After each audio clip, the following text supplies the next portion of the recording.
Assalamualaikum warahmatullahi wabarakatuh. A'udzu billahi minasyaitonir rajim. Bismillahirrahmanirrahim.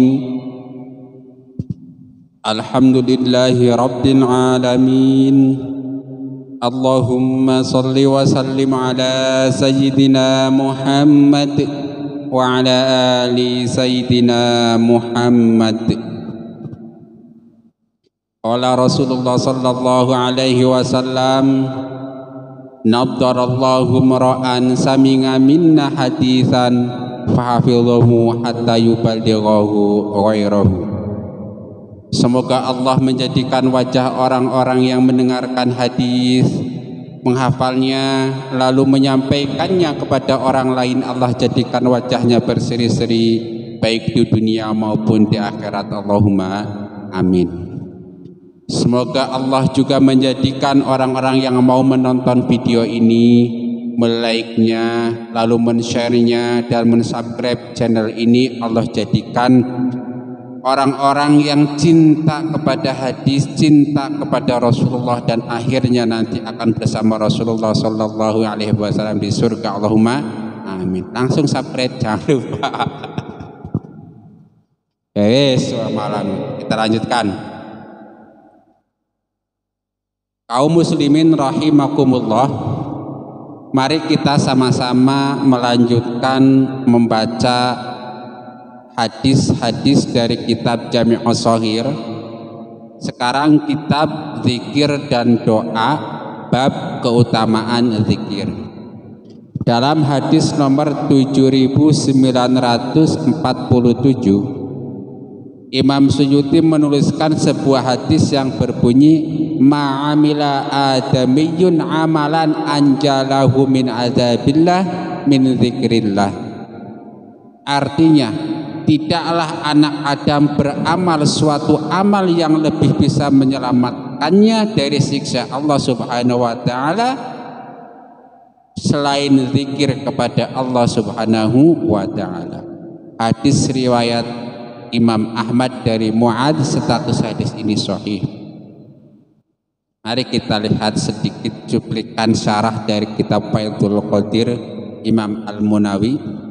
Orang-orang yang lalai mengisi hidup dan waktunya dengan kelalaian dan memperturutkan hawa nafsunya, jauh dari mengingat Allah Subhanahu wa ta'ala, sehingga kelak dia datang kepada Allah Subhanahu wa ta'ala tidak ada yang bisa menyelamatkannya dari siksa Allah Subhanahu wa ta'ala selain zikir kepada Allah Subhanahu wa ta'ala. Nah, kata kuncinya adalah selamat dari siksa Allah Subhanahu wa ta'ala, selamat dari siksa azab Allah. Nah begini, di dunia maupun di akhirat Allah itu akan memberikan nikmat kepada orang-orang yang dikehendakinya, begitupun Allah akan memberikan azab kepada orang-orang yang dikehendakinya. Begitupun di akhirat Allah akan memberikan nikmat kepada orang-orang yang dikehendakinya dan juga akan memberikan azab kepada orang-orang yang dikehendakinya. Nah, lalu ikhtiar apa yang bisa kita lakukan supaya kita termasuk orang yang mendapatkan nikmat Allah Subhanahu wa ta'ala dan termasuk orang yang dijauhkan dari azab Allah Subhanahu wa ta'ala baik di dunia maupun di Rasulullah menyebutkan, yang paling top, yang paling ampuh untuk menyelamatkan diri dari azab Allah adalah ikhtiar dengan cara berzikir, ingat kepada Allah Subhanahu wa ta'ala. Kalau kita sedang merasa mendapatkan nikmat dari Allah Subhanahu wa ta'ala, kita ucapkan alhamdulillahirabbil alamin. Kalau kita merasa sedang mendapatkan ujian nih, karena kita orang beriman, pasti yang kita alami adalah ujian. Wah, nggak usah pasti-pastian lah. Siapa sih yang bisa memastikan? Hanya Allah Subhanahu wa Ta'ala. Jadi kalau kita orang beriman dapat musibah, dapat adab, itu insya Allah merupakan ujian dalam rangka meningkatkan derajat kita di hadapan manusia dan juga di hadapan Allah Subhanahu wa Ta'ala, atau merupakan ujian dalam rangka membersihkan mungkin ada dosa-dosa yang pernah kita lakukan, baik yang kita sadari maupun yang tidak kita sadari. Zikir tentu sangat banyak. Kalau yang hafal zikir-zikir yang spesifik lebih mantap lagi. Misalnya kalau zikir sedang terkena sakit, Rasulullah misalnya mengajarkan apapun sakitnya coba bacakan Al-Fatihah misalnya, kemudian bacakan surat Muawwidzat sambil memegang yang sakit tangannya. Bismillahirrahmanirrahim sambil dipegang, dan seterusnya itu. Atau membaca a'udzubillahi minasyaitonirrajim, atau doa-doa banyak. Nanti insya Allah saya akan mengarang sebuah buku khusus tentang pengobatan Islam yang di dalamnya ada istilah kumpulan doa-doa penyembuh pada bab lain. Misalnya doa yang sangat masyhur, Allahumma rabban nasi mudhibal basi isfi anta syafi la syafi'a illa an isfi syifa'an la yughadiru saqama bismihi turbatu ardina, dan doa lain banyak. Itu kalau hafalnya spesifik. Misalnya hafalnya sakit gigi, doanya apa? Sakit kepala, doanya apa? Ada. Sakit lambung, doanya apa? Ada. Nah, kalau hafal yang spesifik. Kalau nggak hafal yang spesifik, ya udah pakai yang umum, baca Al-Fatihah. Ya Allah, mudah-mudahan sakit saya ini sembuhkan. Al-Fatihah. Ya Allah, mudah-mudahan. Ya itu mudah-mudahan Al-Fatihah lagi. Karena apa? Nggak apa yang spesifik. Termasuk saya nggak apa. Nah, termasuk saya menyusun buku ini, kumpulan zikir dan doa Imam Suyuti, itu dalam rangka itu, supaya makin banyak hafal doa, supaya makin banyak hafal zikir, supaya selalu bersama dengan ridho Allah Subhanahu wa Ta'ala. Di sini seperti yang memotivasi kita untuk berzikir itu, ada satu ikhtiar yang bisa menyelamatkan kita dari azab Allah yang paling top, yaitu zikir kepada Allah. Misalnya kalau kita mau makan, baca Bismillahirrahmanirrahim. Setelah makan baca Alhamdulillahirabbil alamin. Maka nanti insya Allah kita akan terhindar dari siksa dan azab-azab Allah yang datang melalui makanan dan melalui minuman. Kalau kita mau tidur, misalnya baca doa sebelum tidur, bangun tidur baca sudah tidur, insya Allah kita akan diselamatkan oleh Allah Subhanahu wa Ta'ala dari azab dan siksa-siksa selama kita tidur. Itu di dunia, begitupun di akhirat. Nah, kalaulah kita di dunianya termasuk ahli zikir yang 24 full zikir tanpa putus, caranya gimana? Tadi sudah diterangkan cara zikir yang jos supaya kita 24 jam selalu ingat kepada Allah. Itu tadi itu, selain zikir-zikir qauli, bacaan-bacaan zikir yang diajarkan oleh Al-Quran dan Sunnah Nabi, juga kita ada zikir membaca ayat-ayat kauniyah, istilahnya melihat hujan, kita kemudian ingat, oh ayat Al-Qur'annya ini, oh hadisnya ini, oh kata ulama begini, langsung ingat. Kalau yang misalnya kita termasuk orang yang bodoh, nggak tahu Al-Qur'an, nggak tahu, langsung oh kata ajengan anu begini, gitu aja udah. Jadi begitu lihat sesuatu dalilnya ingat Allah, ya sesuatu dalilnya ingat Allah, gitu terus tuh zikir membaca ayat-ayat kauniyah gitu. Jadi salah satu cara supaya kita terbebas dari azab Allah baik di dunia maupun di akhirat adalah dengan cara berzikir kepada Allah. Contoh begini, kalimat zikir yang masyhur itu kan la ilaha illallah. Nih, la ilaha illallah, misalnya kita di akhirat nih, ada neraka, begitu dekat neraka kita baca la ilaha illallah, takut neraka. Walau bagaimanapun neraka adalah makhluknya Allah Subhanahu wa Ta'ala, dan kalimat la ilaha illallah adalah kalimatnya Allah Subhanahu wa Ta'ala. Gak akan berani tuh neraka memakan kita, membakar kita kalau kita la ilaha illallah.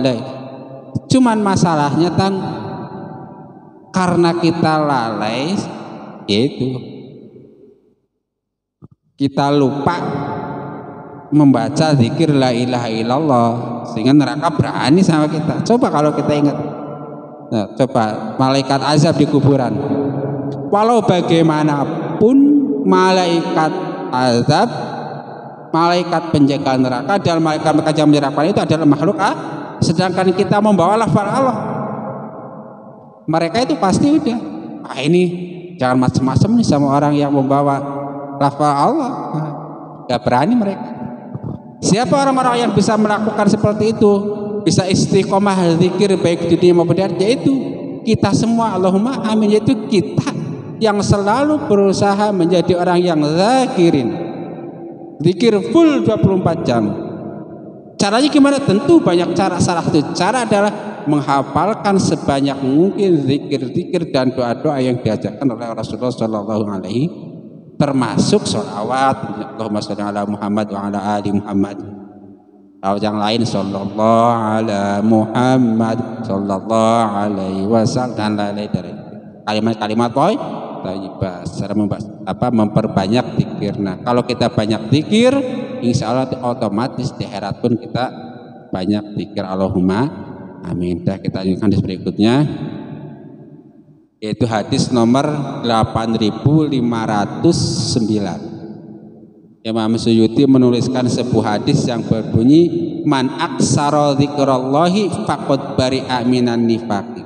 Barang siapa yang memperbanyak zikir kepada Allah Subhanahu wa taala, maka ia benar-benar telah bebas dari kemunafikan.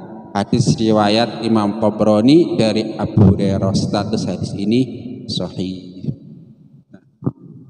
Kira-kira beginilah. Alhamdulillah, kita ditakdirkan oleh Allah Subhanahu wa taala menjadi orang yang beriman. Mudah-mudahan selalu beriman, dari mulai lahir sekarang sampai nanti meninggal kita tetap beriman. Allahumma.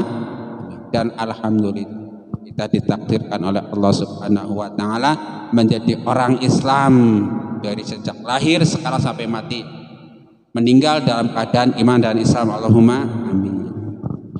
Tetapi kalau Anda pengen tahu salah satu bahaya orang beriman yang mungkin menyerang orang beriman, yang mungkin menyerang orang Islam, itu munafik.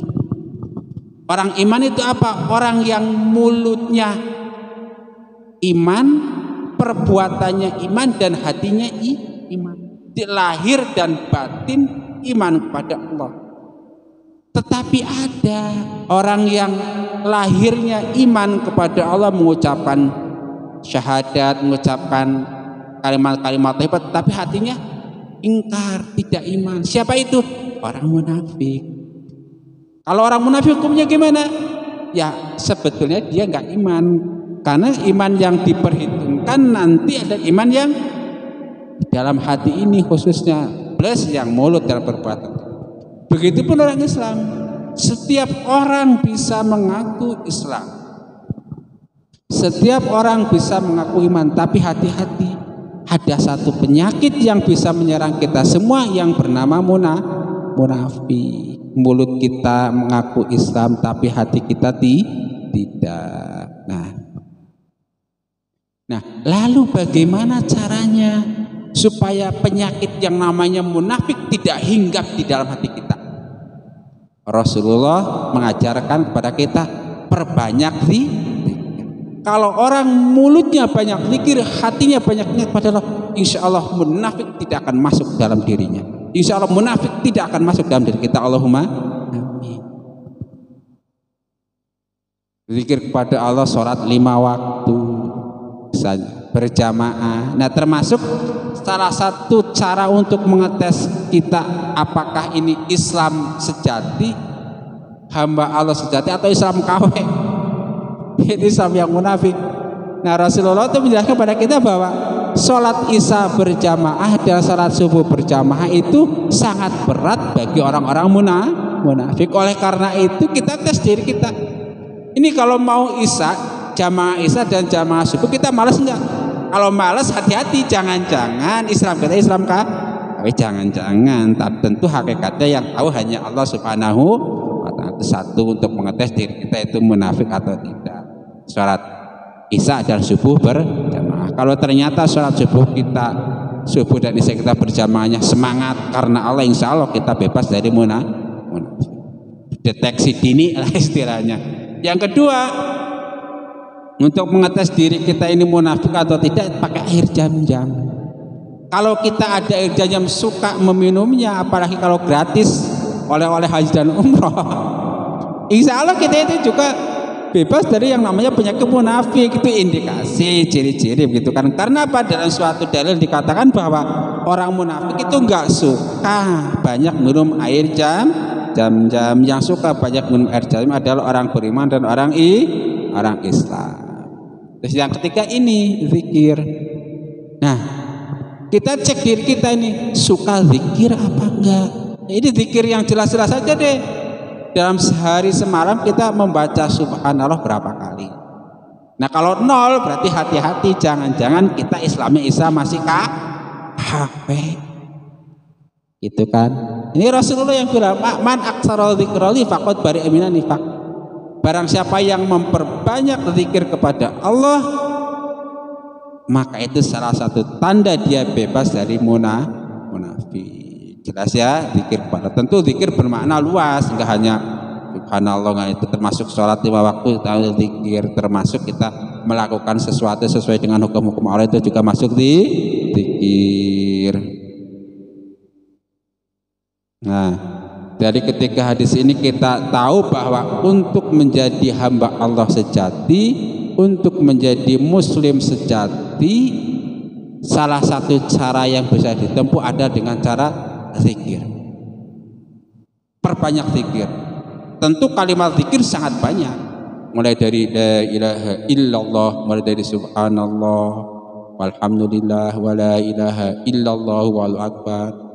Ada subhanallah wa bihamdi, ada la haula wala quwata illa billah, atau selawat Allahumma shalli dan lain-lain.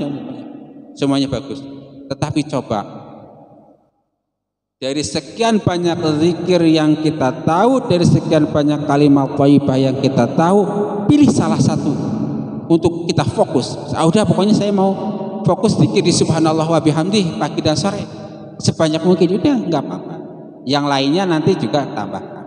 Jadi istilah orang menanam pohon itu, kalau kita nanam pohon satu, nanti pohonnya berbuah, buahnya kita jual, kemudian kita beli benih yang lain, tanam lagi, nanti berbuah lagi juga terus.